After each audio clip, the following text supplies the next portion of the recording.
Have you ever heard of forgive and forget? Well, that's a recipe for disaster. And so let's talk about forgiveness.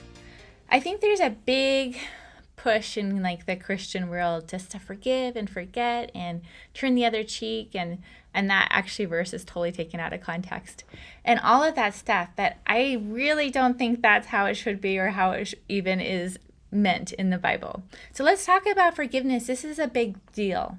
First of all, forgiveness is not excusing another person's behaviors or actions. Forgiveness is actually releasing yourself from the power of it and just allowing God to heal yourself, and to know that God really is justice is mine and he will repay, says the Lord. And then deciding what that next step is. Because a lot of people think, oh gosh, if I forgive them, that I need to allow it again or let them back in my life. And that's a great way of not learning from a challenging situation and a great way to stay in a destructive situation. So you can actually forgive and leave someone. You can actually forgive and actually take someone to court if you needed to. You can forgive and choose not to have a relationship with that person. So let's just go more into this a little deeper.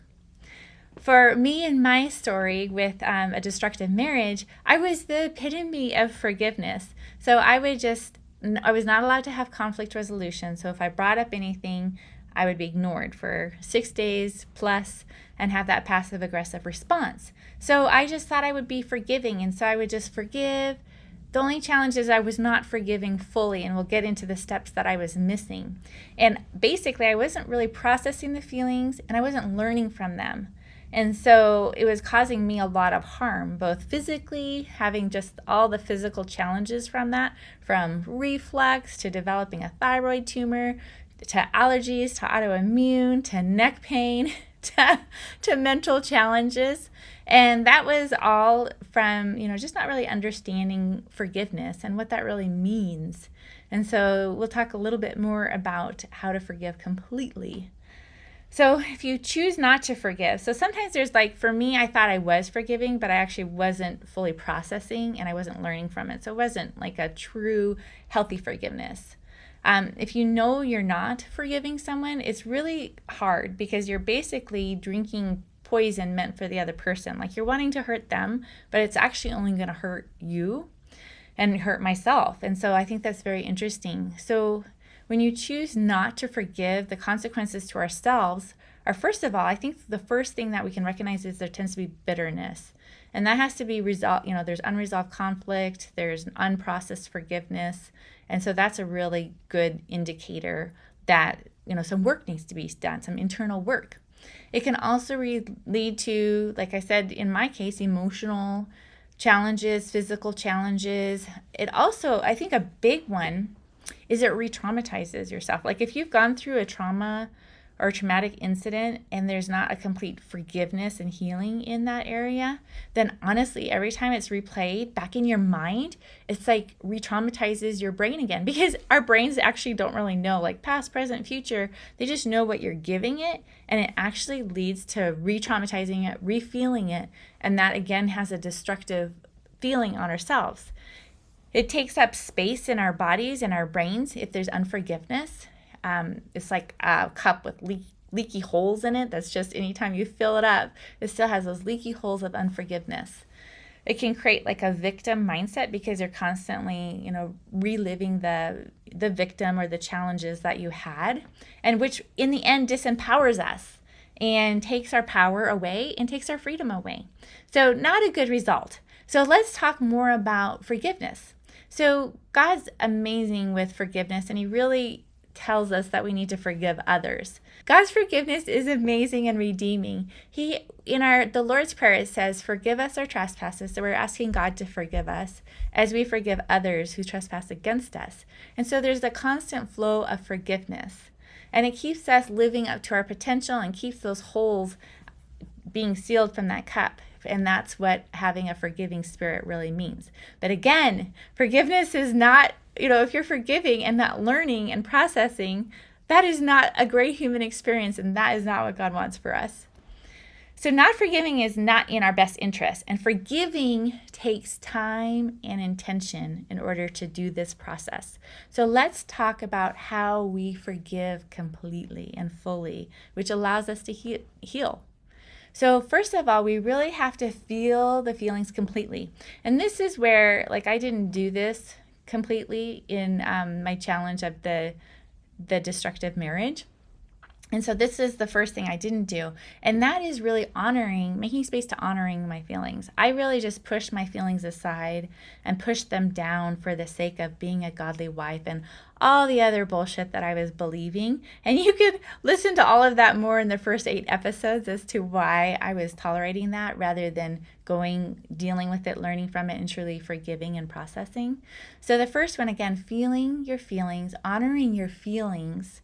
And you can do that with a lot of different methods. I talk about the barf notebook a lot, and that's really a process of writing your feelings down completely, authentically, all the cuss words you want, whatever you need to do.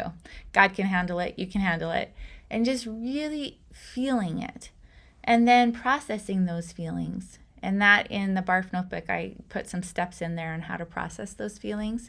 And really, it's a matter of feeling it completely and then reflecting, reframing, asking God for some insight on this situation. Some other methods that I think are really great is the empty chair method. And that's more like if you're not able to talk to that person, but you're still feeling those feelings and you're more of a verbal processor, then it could be like you literally have an empty chair across from you, and you just let it out exactly how you feel it, exactly how you see it, and just let it out. And that's another way to process your feelings without having a direct response or having it coming out at others, but really fully processing. Another way is to write a letter to that person. Like, this is really great because sometimes we can have an unforgiving spirit to someone that's dead, or someone like that, a parent or somebody, and just writing them a letter, because again, releasing and going to a full forgiveness is loving yourself and healing yourself, and it's such a good thing, and honoring yourself. So writing them a letter and just saying, hey, this wasn't okay, this was awful, and this is how I feel about it. And that's a really good thing too. Another one is just to really feel your feelings. You kind of have to sit with them. I think a lot of times we're like, oh my goodness, it's so uncomfortable to sit with those yucky feelings, but they won't kill you. Feelings are vibrations in your body, and they give you information. So really sitting with your feelings, and what that means is I just sit, and then I ask myself, where is that feeling in my body? Like, where is it showing up? And what color is it? How big is it? What is it doing? What is it telling me? What information is it giving me?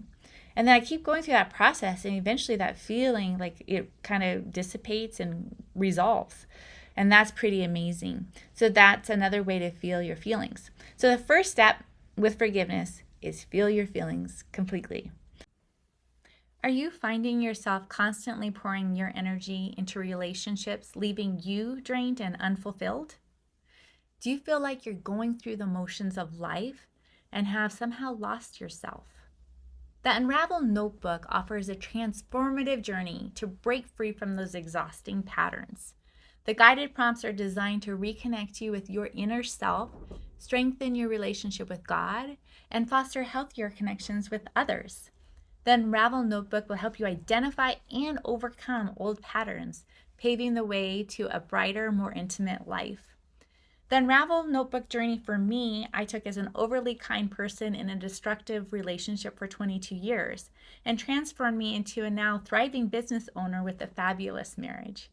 Start your journey to live brighter today. Order the Unravel Notebook on Amazon. The second one is choosing forgiveness. And really, I think it is a choice, and it's not like a one and done thing. It may take some time.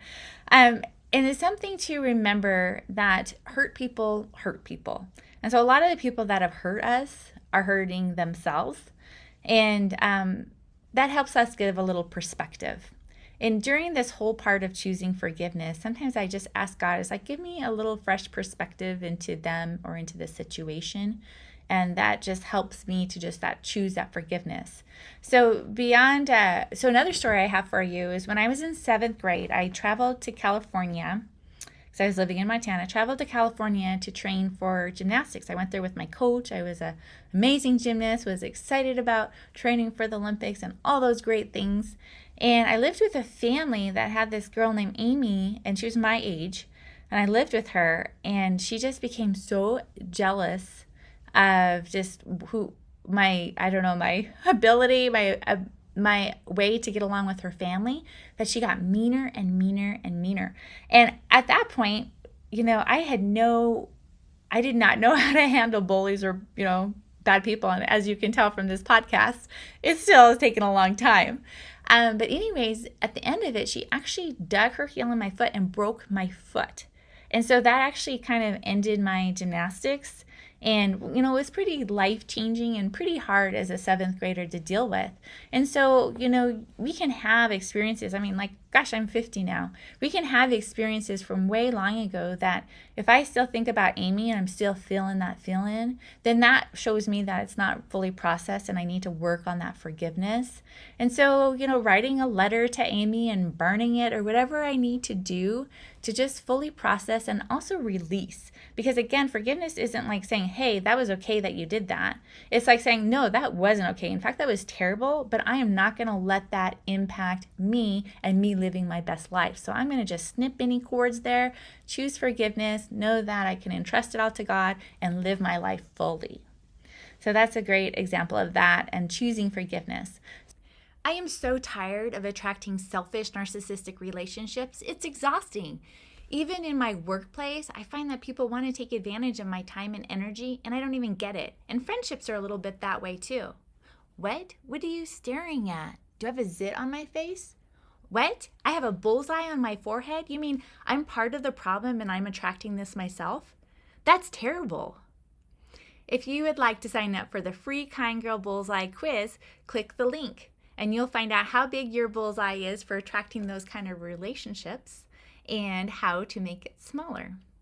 So again, number 1, feel your feelings completely. Number 2, choose forgiveness. Ask God for some perspective on that. Number 3, if you can resolve it with somebody, that is an opportunity. It's so important to learn from it. And then just again, releasing it. I think the big thing is learning from it. Like in my case of the domestically, destructive situation, I was not, my process of forgiveness was halted because I actually wasn't learning from the constantly destructive situation, wasn't honoring myself. And we are meant to live our best and brightest life and be our own person and make room for ourselves in the world in a healthy way. And I wasn't doing that. And so really I needed to learn a little bit quicker than 22 years, from it and start taking those steps. So definitely needed some learning.